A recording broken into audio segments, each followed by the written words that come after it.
Everyone, ये हमारी यूपीडीएलएड second semester की क्लास है और आज ही क्लास में हम सामाजिक विज्ञान विषय के प्रीवियस ईयर को सॉल्व करने वाले हैं। ये जो पेपर है वो 2020 का पेपर है।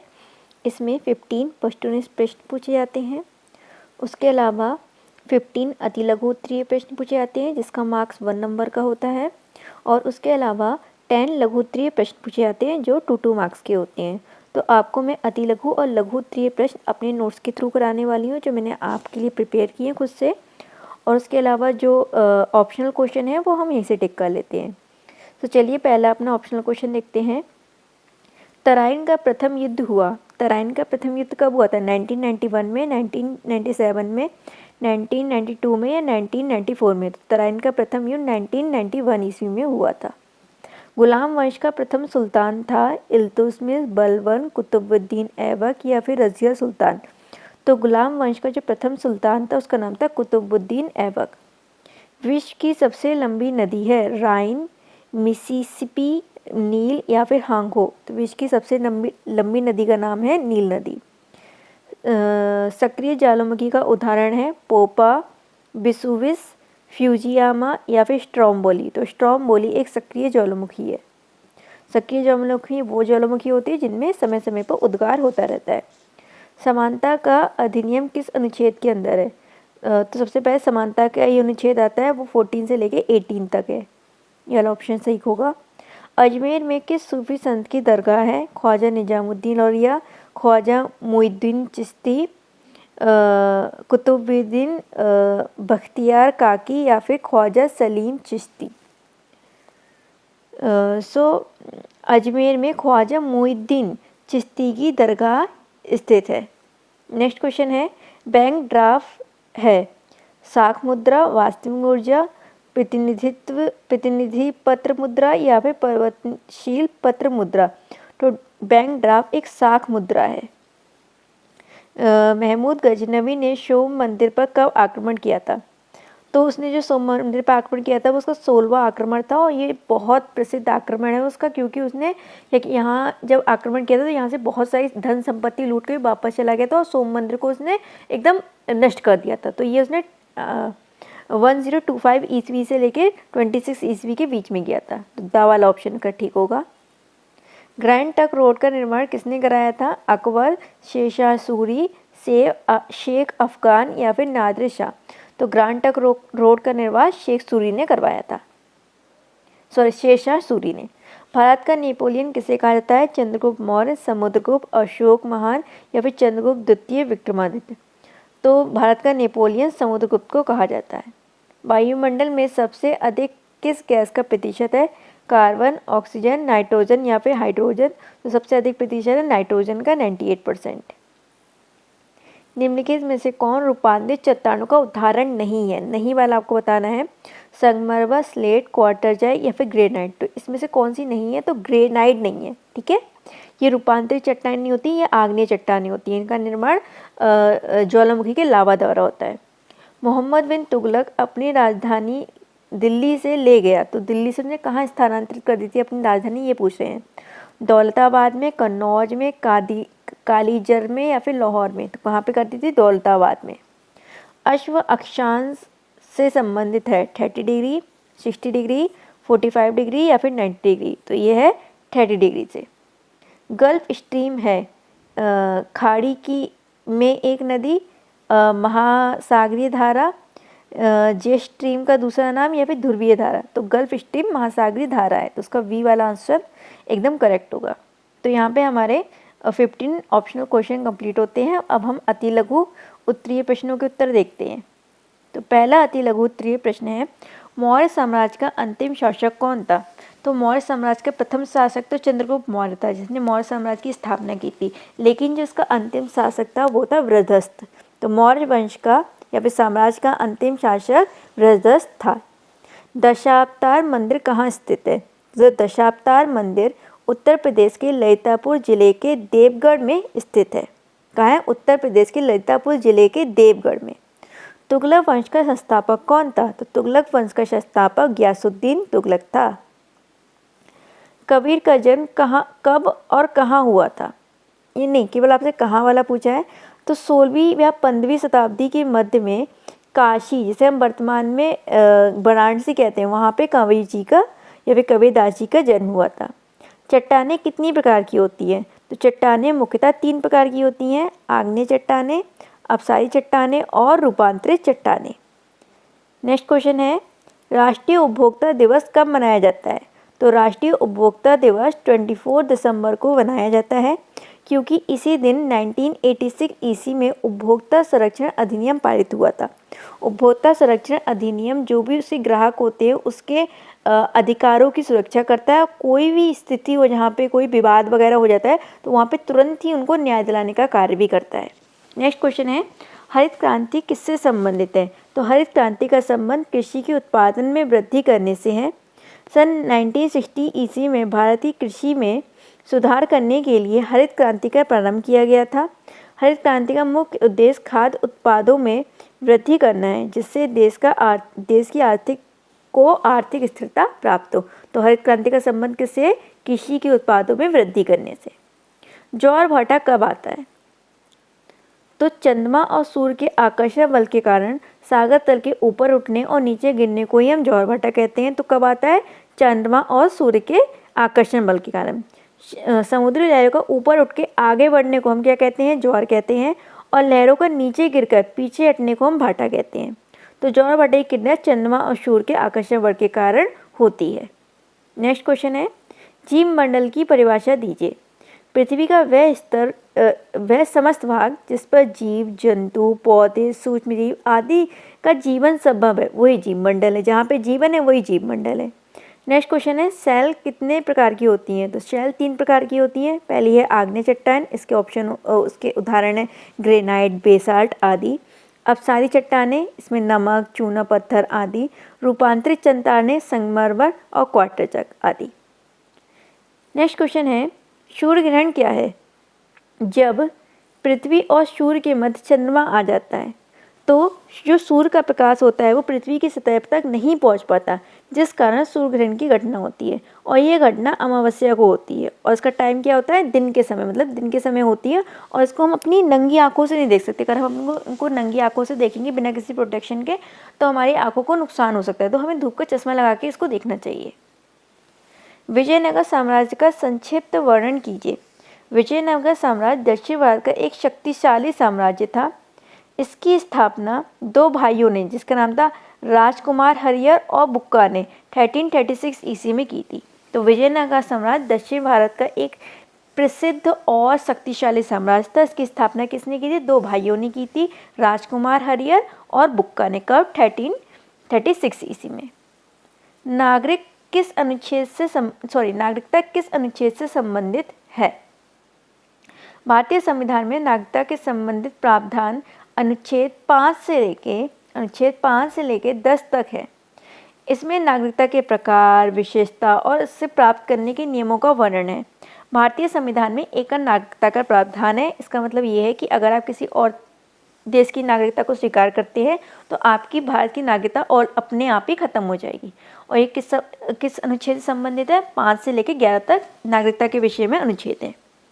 नेक्स्ट क्वेश्चन है, खिलजी वंश के 2 शासकों के नाम लिखिए। तो खिलजी वंश के 2 शासकों के नाम निम्नलिखित हैं, अलाउद्दीन खिलजी और जलालुद्दीन खिलजी।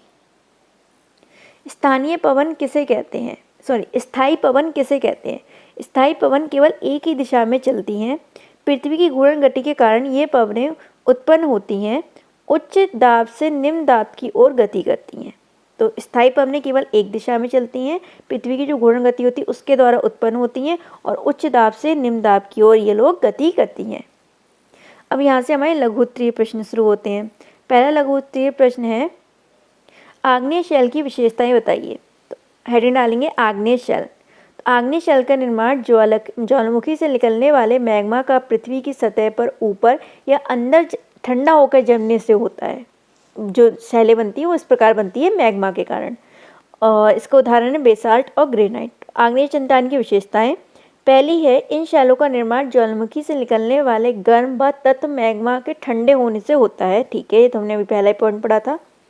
नेक्स्ट है, यह चट्टानें आर्थिक रूप से बहुत लाभकारी होती है क्योंकि इसमें लोहा, निकल, जस्ता, चांदी, तांबा जैसे बहुमूल्य पदार्थ पाए जाते हैं। यह अत्यंत कठोर होती है क्योंकि मैग्मा से बनी हुई तो कठोर तो हो गई, तो इनके अंदर जल प्रवेश नहीं कर पाता, जिस कारण इनका जल द्वारा क्षरण नहीं होता, लेकिन ये विखंडन द्वारा टूट जाती हैं। जल द्वारा तो ये क्षरण नहीं होती, लेकिन ये विखंडन द्वारा टूट जाती है। इन चट्टानों का स्वरूप कभी भी गोलाकार आकृति का नहीं होता है। इन चट्टानों में जीवाश्म नहीं पाए जाते, इन चट्टानों में परतें नहीं पाई जाती। नेक्स्ट क्वेश्चन है, हमारे मौलिक कर्तव्य कौन कौन से हैं? तो भारतीय संविधान के भाग 4 का में अनुच्छेद 51 का में मूल कर्तव्यों का वर्णन है। मौलिक कर्तव्यों का प्रावधान रूस के संविधान से लिया गया है। प्रारंभ में मूल कर्तव्यों की संख्या 10 थी, लेकिन 86 में संविधान संशोधन 2002 द्वारा इन मौलिक कर्तव्यों की संख्या में एक और बढ़ोतरी हो गई है। तो अब कितनी हो गई? 11 हो गई है। तो देखिए मौलिक कर्तव्य हमारे हैं कौन कौन से? ये 11 मौलिक कर्तव्य लिखे हैं।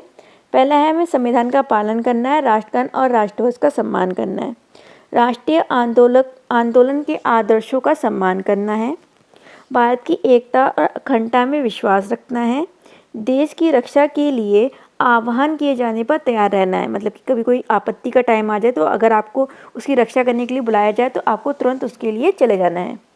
आपसी भेदभाव को कम कर भाईचारे की भावना का विकास करना है और महिलाओं को सम्मान देना है। भारतीय संस्कृति का सम्मान व संरक्षण दोनों ही करने हैं। प्राकृतिक पर्यावरण का संरक्षण करना भी आपका मौलिक कर्तव्य है। वैज्ञानिक दृष्टिकोण का विकास करना, सार्वजनिक संपत्ति की सुरक्षा करना, राष्ट्र की प्रगति के लिए सदैव गतिशील रहना। और ये जो 11वां हमारा मौलिक कर्तव्य है, ये रिसेंटली जुड़ा है 86वें संविधान संशोधन द्वारा। यह है, प्रत्येक माता पिता तथा अभिभावक की जिम्मेदारी है कि वे अपने 6 से 14 वर्ष के बच्चों को शिक्षा प्राप्त करवाएं। तो ये क्या है? मौलिक कर्तव्य बन गया है। नेक्स्ट क्वेश्चन है, भारत के औद्योगिक विकास का संक्षेप में वर्णन कीजिए। भारत में औद्योगिक विकास का प्रारंभ 1854 ईस्वी में सूती वस्त्र मिल की स्थापना से हुआ, परंतु स्वतंत्रता प्राप्ति से पूर्व भारत में उत्पाद ना तो पर्याप्त थे और ना ही उसमें विविधता थी। लेकिन स्वतंत्रता प्राप्ति के बाद औद्योगिक विकास में बहुत अधिक तीव्रता आई। भारत सरकार ने औद्योगिक विकास के लिए समय समय पर अनेक नीतियां लागू करी। सन 1980 ईस्वी में सरकार ने स्वदेशी उत्पाद में वृद्धि की नीति लागू की। अब वर्तमान में जो भारत है वो वैश्विक औद्योगिक केंद्र बन चुका है और नवीन तकनीकों को अपना रहा है, जिससे उसके उद्योग में विविधता भी आई है और उसमें वृद्धि भी हुई है। दिन रात होने के कारणों पर प्रकाश डालिए। तो पृथ्वी की घूर्णन गति के कारण दिन और रात होते हैं। तो अब देखते हैं घूर्णन गति क्या होता है। पृथ्वी का अपने अक्ष पर घूमना ही उसकी घूर्णन गति कहलाती है। पृथ्वी अपने अक्ष पर एक चक्कर पूरा करने में 24 घंटों का समय लेती है, इसीलिए एक दिन भी कितने घंटे का होता है? 24 घंटे का होता है। इस घूर्णन गति करते हुए पृथ्वी का जो भाग सूर्य के सामने की ओर होता है, मतलब आधा भाग जो होगा पृथ्वी का वो सूर्य की ओर होगा, तो वहाँ पे तो दिन हो जाएगा। लेकिन जो आधा भाग पृथ्वी के मतलब सूर्य के पीछे की ओर होता है पृथ्वी पे, तो वहाँ पे अंधेरा हो जाएगा, तो वहाँ पे क्या हो जाती है? रात हो जाती है। तो यही कारण है दिन और रात होने की, घूर्णन गति पृथ्वी की। पृथ्वी की आंतरिक संरचना स्पष्ट कीजिए। तो पृथ्वी की जो आंतरिक संरचना है उसको 3 भागों में विभाजित किया गया है, क्रस्ट, मेंटल और कोर। सबसे पहले देखते हैं क्रस्ट क्या होता है। ये पृथ्वी की सबसे ऊपरी और कठोर सतह होती है जिस पे हम लोग चलते हैं, वो जिस पर महासागर और महाद्वीप स्थित हैं। इसकी मोटाई 5 किलोमीटर से लेके 70 किलोमीटर है। नेक्स्ट है मेंटल। ये क्रस्ट के नीचे स्थित होती है। यह मुख्यतः सिलिकेट की बनी होती है। इसकी मोटाई 2900 किलोमीटर होती है। इसकी ऊपरी परत लगभग तलीय होती है जिसमें प्लेट टेक्टोनिक की क्रियाएं होती हैं, जिसके कारण भूकंप आता है। नेक्स्ट है कोर। ये पृथ्वी का केंद्र होता है। ये 2 भागों में विभाजित होता है, एक होता है बाहरी कोर जो कि तलीय होता है और एक होता है आंतरिक कोर जो कि ठोस होता है। ये लोहे व निकल का बना होता है, ठीक है। ये जो तलीय कोर है, यहीं से लावा निकल के आता है, मैग्मा निकल के आता है, और ये मैग्मा जब पृथ्वी की सतह पर आता है ज्वालामुखी द्वारा तो उसे हम लावा कहते हैं। अपक्षय एवं अपर्दन में अंतर लिखिए। तो आप एक तरफ हेरे डाल देंगे अपक्षय और दूसरी तरफ अपर्दन। अपक्षय में चट्टानों का विघटन होता है, जबकि अपरदनों में चट्टानों और मृदा का स्थानांतरण होता है, मतलब एक जगह से दूसरी जगह उड़ के चली जाती हैं। ये क्रिया बहुत धीरे धीरे होती है, लेकिन ये क्रिया तीव्र गति से होती है। ये भौगोलिक, भौतिक व रासायनिक कारणों से होती है, लेकिन ये किसके कारण होती है? प्राकृतिक बलों जैसे कि वायु, जल और बर्फ के कारण होती है। अपक्षय में सामग्री का स्थान नहीं बदलता, जबकि अपरदन में सामग्री का स्थान बदल जाता है, क्योंकि ये क्या होता है, एक जगह से उड़ के दूसरी जगह पहुंच जाती हैं। इसके उदाहरण है चट्टानों का क्षय या विघटन, इसमें है नदी या वायु द्वारा मृदा को उड़ाकर दूसरे स्थान पर ले जाना। नेक्स्ट क्वेश्चन है गुप्त काल की विशेषताएं बताइए। सबसे पहले हेडिंग डालेंगे गुप्त काल की विशेषताएं। गुप्त काल की निम्नलिखित विशेषता है। पहले है राजनीतिक स्थिति। गुप्त काल में चंद्रगुप्त से लेकर कुमारगुप्त तक राजनीतिक स्थिति एकदम सुदृढ़ रही थी। कला, साहित्य और स्थापत्य कला। गुप्त काल को भारत का इतिहास का स्वर्ण काल के रूप में जाना जाता है, क्योंकि इस काल में कला, साहित्य और स्थापत्य कला सभी का उत्कर्ष विकास हुआ। इस काल में कालिदास द्वारा रचित साहित्य अद्वितीय है। कालिदास ने अभिज्ञान, शकुंतलन, मेघदूत, रघुवंश, महाकाव्य ये सब की रचना की थी, जबकि और अजंता और एलोरा की गुफा में निर्मित चित्र उस युग की चित्रकारी की अद्वितीय कला को प्रदर्शित करते हैं। गणित, विज्ञान और खगोल शास्त्र। इस काल के शासकों ने गणित, विज्ञान और खगोल शास्त्र के विकास को प्रोत्साहित किया। आर्यभट्ट द्वारा इसी काल में शून्य की खोज की गई थी। धर्म और दर्शन। इस युग में हिंदू धर्म का पुनर्जीवन हुआ और बौद्ध धर्म का प्रचार प्रसार हुआ, और संस्कृत भाषा का भी बहुत बढ़ चढ़ कर विकास हुआ था। एक फ्लो चार्ट बनाया हुआ है छोटा सा। गुप्त काल समृद्ध व्यापार और अर्थव्यवस्था थी। भारतीय इतिहास का स्वर्णकाल कहा जाता है। संस्कृत भाषा का विकास हुआ था। स्थायी राजनीति व्यवस्था थी। स्थापत्य और साहित्य का विकास और धार्मिक सहिष्णुता थी। नेक्स्ट क्वेश्चन है वायुमंडल का संगठन स्पष्ट कीजिए। हेडिंग डालेंगे वायुमंडल का संगठन। पृथ्वी के चारों ओर फैले गैसों के आवरण को ही वायुमंडल कहते हैं। वायुमंडल में मुख्यतः 5 परतें पाई जाती हैं। पहली है ट्रोपोस्फियर, स्ट्रेटोस्फियर, मीजोस्फियर, थर्मोस्फियर और एक्सोस्फियर। चलिए एक एक करके इन परतों को पढ़ते हैं। पहली है ट्रोपोस्फियर, जिसे हम क्षोभ मंडल भी कहते हैं। यह वायुमंडल की सबसे निचली परत होती है और मौसम परिवर्तन संबंधी जितनी भी घटनाएं होती हैं वो इसी मंडल में होती हैं। दूसरी है स्ट्रेटोस्फियर, जिसे हम समताप मंडल कहते हैं। इस परत का ताप स्थिर रहता है, अर्थात यहाँ मौसम परिवर्तन नहीं होता। इसी परत में ओजोन परत पाई जाती है और जो सूर्य के परावैंगनिक किरणों से हमारी रक्षा करती है। साथ ही साथ इसी मंडल में वायुयान उड़ते हैं। नेक्स्ट है मेसोस्फियर यानी कि मध्य मंडल। इस मंडल का तापमान अचानक क्या होता है, गिरता है, कम होता है। नेक्स्ट है थर्मोस्फियर, जिसे हम आयन मंडल भी कहते हैं।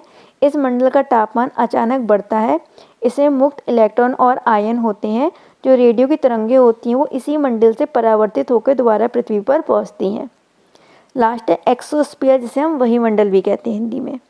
ये पृथ्वी के वायुमंडल की सबसे बाहरी परत होती है। इसके द्वारा वायुमंडल अंतरिक्ष में मिल जाता है। नेक्स्ट क्वेश्चन है भारत की मौद्रिक नीति स्पष्ट कीजिए। भारत की मौद्रिक नीति का संचालन भारतीय रिजर्व बैंक मतलब कि आरबीआई द्वारा किया जाता है। इसका उद्देश्य भारतीय अर्थव्यवस्था को स्थिरता व विकास प्रदान करना है। भारतीय मौद्रिक नीति की विशेषताएं क्या क्या हैं? पहला तो महंगाई नियंत्रण। इसका मुख्य उद्देश्य जो महंगाई है उसको 4% के दायरे में रखना, ताकि वस्तुओं की कीमत में स्थिरता बनी रहे। दूसरा है ब्याज दरें।